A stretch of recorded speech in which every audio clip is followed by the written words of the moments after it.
guys, welcome back to my channel. This is Katis Kusina. So, birthday kasi ng asawa ko kahapon. Ngayon na ako nakapagluto ng spaghetti kasi wala akong ganong ingredients. So, ito yung mga aking ingredients for spaghetti. Lahat po yan puro Pinoy ingredients. Yung hotdog ko may cheese.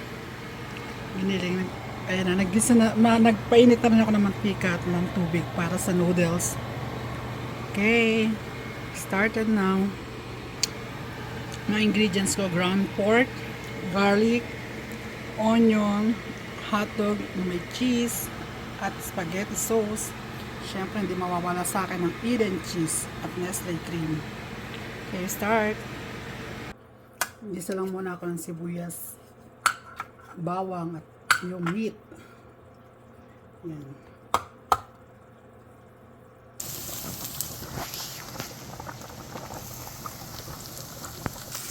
Lagay ko na yung giniling. Madaling luto lang naman to.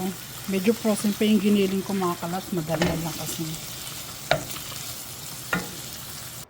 Last few days mga kalaps, like since Wednesday, Thursday, Friday, napakaganda rin ng weather like this. Nasa 40s siya, 50s, 60s. Tapos, kahapon, Sabado, grabe, nag-snow na naman. Buti nga ngayon Sunday, bumalik na naman. Yan, maganda-gandang weather ngayon. Kaya nawawala yung aking stand mga kalaps. Kasi kalilipat lang namin dito sa bagong bahay. So hindi ko alam kung saan ko na ilagay. Yan. Noodles ko medyo malapit na. Pero yung giniling pinapalambot ko pa.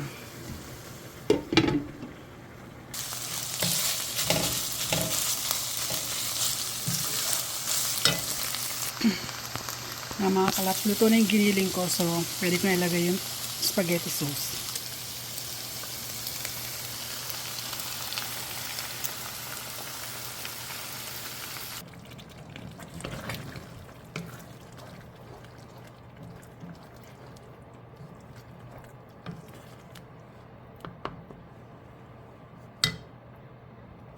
Ngayon guys, maglalagay ako ng Nestle cream. Second time ko na itong ginawa.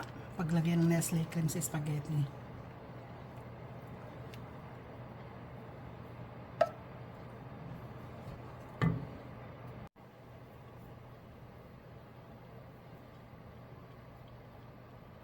Kanya-kanya tayo guys sa pagluto ng spaghetti. So ako, ayun nga, gisa bawang sibuyas, tapos giniling, tapos lagyan ng tomato sauce. Ngayon lagyan ko ng Nestle cream. Dirihalo ko na yung hotdog. Yung hotdog ko may cheese din. Ayan. Sahog ko na siya.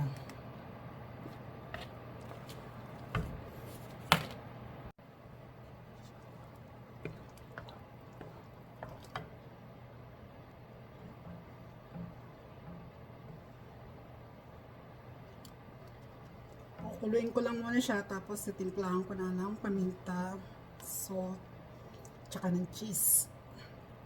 Then, maybe, tapos na. Kumukulo na siya, pwede ko na ilagay yung cheese. Meron pa akong natirang cheese. Ito yung natira kong cheese.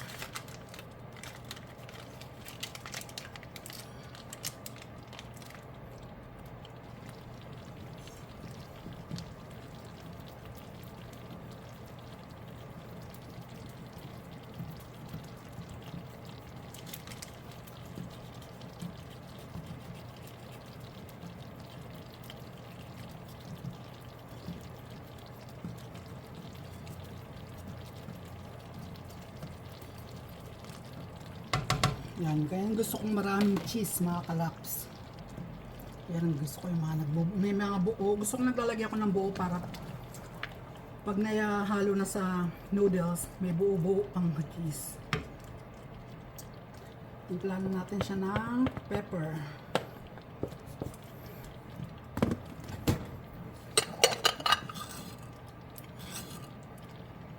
Little bit salt.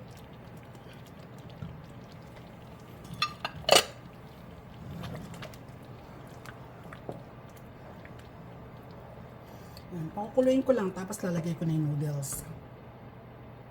Yung iba mga kalaps, naglalagay ng mushroom. Ako hindi kasi yung asawa ko ayaw ng mushroom. So, ganyan lang ako. Mas more of cheese ako. More and cheese. Gusto ko talaga maraming cheese eh. Tapos may mga buo-buo. Ayun.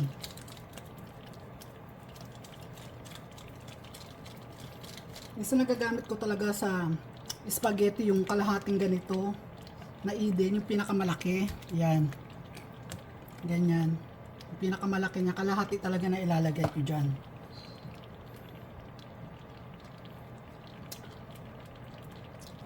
Ito ang turning yan. Spaghetti with garlic bread or cheesy garlic bread. I think pwede ko na ilagay yung spaghetti sauce.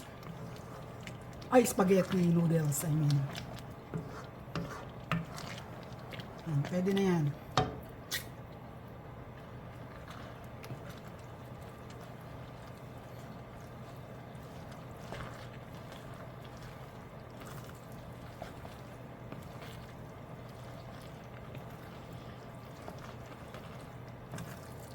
Mukhang maraming sauce, mga kalaps.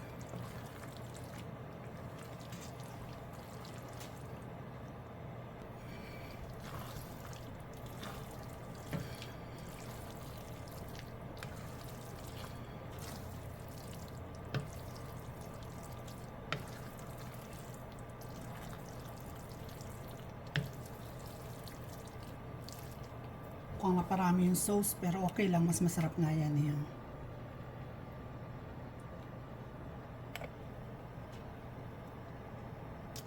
Alam niyo mga kalaps, yung husband ko, since natikman niyang Filipino spaghetti, nagustuhan niya na yan. Ayaw niya na yung American spaghetti.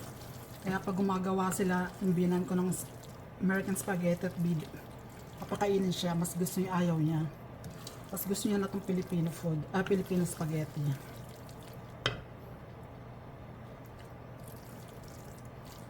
Yun na yan. Okay na to. Wait ko na lang yung garlic bread.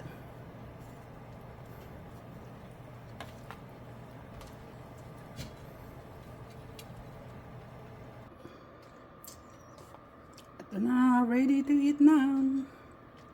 Waiting ko na lang yung garlic bread. Yan, more cheese.